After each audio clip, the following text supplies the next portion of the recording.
No more dangerous than, and probably less dangerous than a souped-up Honda Civic with all the bits in it and an irresponsible little 20-year-old boy racer behind it. A gun does not get up and start shooting itself. There has to be somebody behind it to pull the trigger and load it.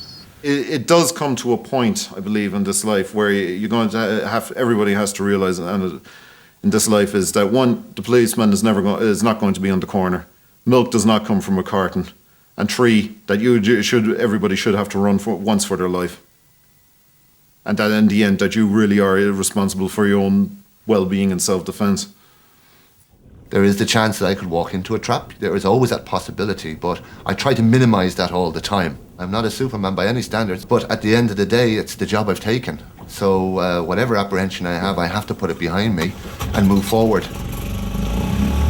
I'll come in by later on tonight probably, or tomorrow. Come in and kill the engine about midstream and then just row her in under cover of darkness, and I have infrared so I can see a lot more than I want to see. There's activity down there. I got as far as the gates, but I can't get in because there's activity there. Not much luck today, but George will be back many times in the coming weeks, looking for the proverbial needle in a haystack.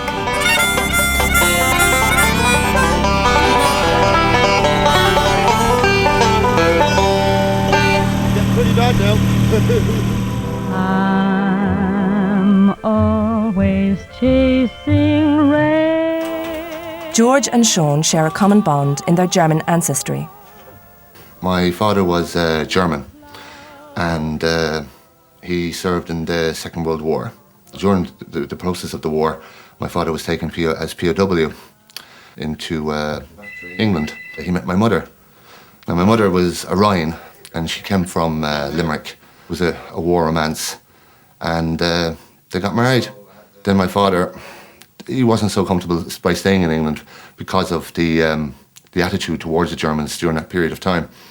So my mother decided to bring him back to Ireland. Okay. Then growing up with the name and going to Irish schools, unfortunately there was obviously the minority as well that took great pleasure in calling me a Nazi as a child and everything. And when you're young, you didn't really understand the concept of war, you know, or about wrong and right. And it was very confusing for you. So everything's okay apart from that, yeah? Okay, mate, that's great. That's fantastic. I'll speak to you soon, so. Both my parents are foreign. My father was American.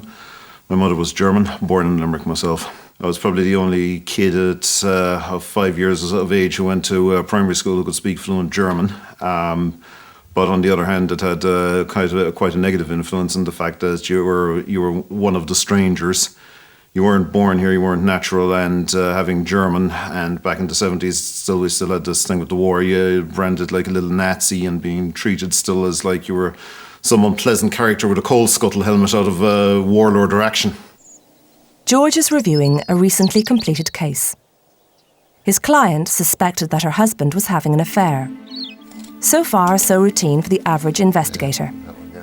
But George organised a surveillance operation which led to London, and while George had to abort his surveillance when his target got lost and his cover was compromised, another investigator working for George eventually traced the subject to a transvestite club in central London.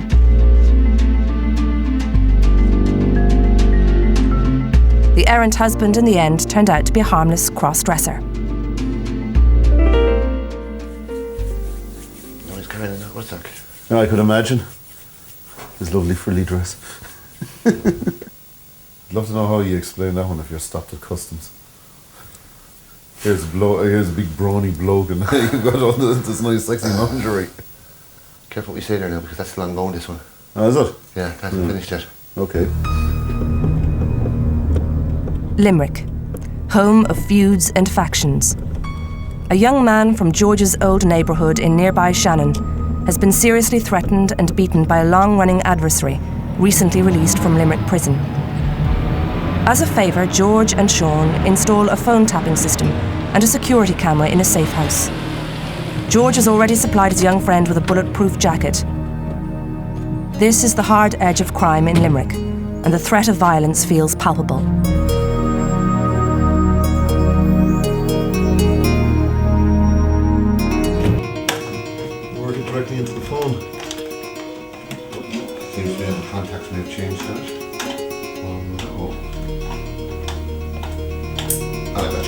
do this? Yeah. We'll do it a different way. Testing 1 2, testing 1 2 3, testing 1 2, testing 1 2 3. You up for that? Yeah, perfect. Right on. Yeah, the phone sorted out. Quality is very good too. Okay, it's your phone sorted. So basically it's on voice activation, so it'll remain on its own there on standby. And every time then you get a phone call, you just pick it up and it'll record both sides of the conversation. And we can download that down to the computer and do a voice analysis once we get a sample of his voice, yeah? So that's that out of the way. So next thing then is just to kind of fit up a temporary camera. That's right. Yeah? How's your arm? It's good, yeah. Oh, yeah. Believe me, I did that. Taking a bit old for that now. That's it.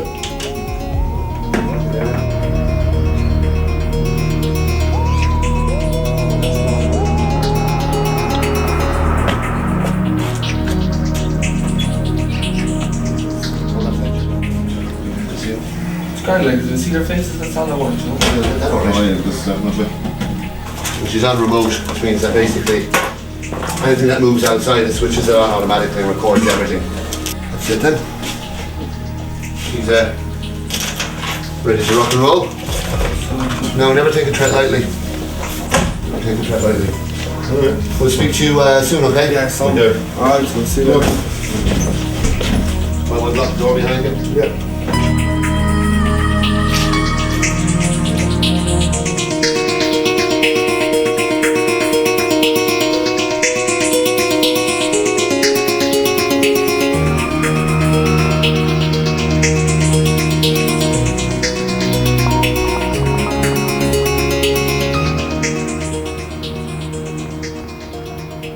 To actually conduct and install electronic eavesdropping equipment is actually relatively easy, and more modern equipment has made it even easier. The issues that crop up now are whether or not the information that is gathered is likely to be usable should it ever come to litigation. Very often these things are set up with absolutely no intention of using it as evidence, but really as intelligence. No, we're not the jet set. We're the old Chevrolet set. Serving legal papers is the bread and butter of the private investigator. It is time-consuming, tedious, and occasionally dangerous work. But it pays the bills, and so Sean has travelled to Dingle to serve civil proceedings on behalf of an English solicitor. In Merlinville, Kansas. Plan of action is basically just drive up to the door, get the papers out, knock on the door and say, have a nice day. All going well. Any person can react, the sweetest little old lady can turn into a raging harpy. The toughest and hardest looking fella in the most rundown area might just say, okay, thanks very much and good luck. It's something that you have to be aware of. You don't know what's going to happen next.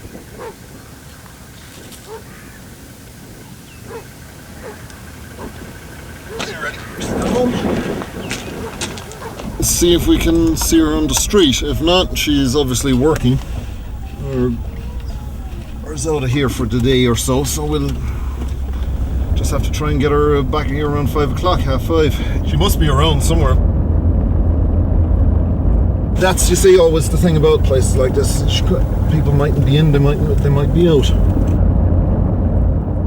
The advantage is always with the hair, as they say. Recently, petty cash and other money from handbags was constantly disappearing at a local small business. George was asked by the proprietor to carry out surveillance to establish the cause. After 2 days in a sweaty transit van parked across the road, There's the car there, right? George had their answer. Parked where the money is being kept. Yeah, see it? Just have to come out around the side, see? Right?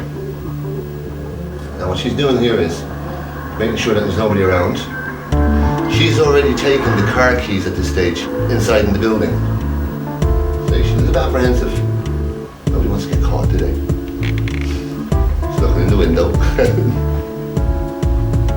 Keys.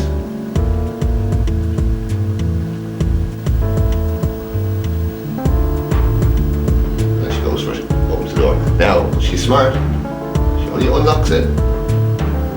She's not going to do it yet because it's not enough time. She's only up for a fag break, which is in about 5 minutes.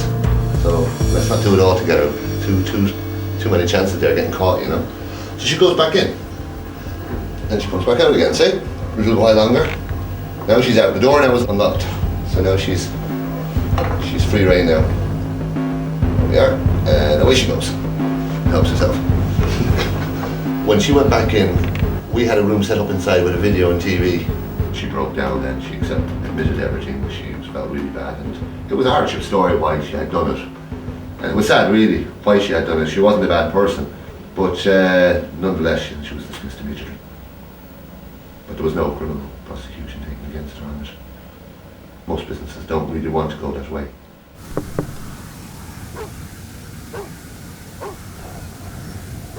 I think the reason process serves really upset most people is because it's can be coming from a messy, let's say a messy situation. Be it, let's say, they believe they're you're handing them in their marching orders to get divorced. They suddenly realise, my God, she's going ahead with this. I have to have something that I can lash out at immediately, and well, this person here will do just fine. Here's the bearer of bad tidings. That it's again with process serves. You don't know what you're dealing with the moment you walk in on the door. That person could have just had a wonderful day, and you've just come in now and ruined it, or he's just maybe he's had a horrible day from the word go, and this is just the final crowning piece. So you just never know how people will react.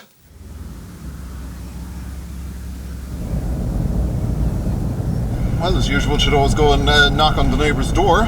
She works in Dingle. We'll take a ride down and see if we can get her down there.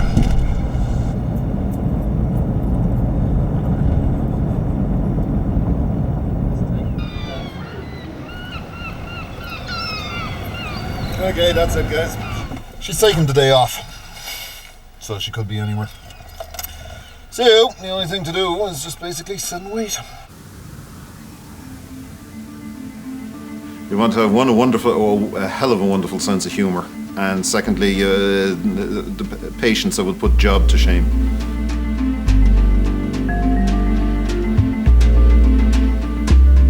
Who is going to work in the job that can be here that is considered still an absurdity? That people would look around and say, oh yeah, like Magnum PI or Rockford Files or something like that, her. That it is sometimes so badly paid, it's unbelievable. And as I said, the patience just I might even rephrase that, a bloody mindedness to keep this job, to keep going and keep going and keep going. Patience, obviously, is a virtue, something that has to be learnt in this business, because you've got to be able to sit down for maybe 12, 13, 14 hours on surveillance. It can sometimes be the most boringest thing in the world, because what you're actually waiting for can happen in 10 or 15 seconds.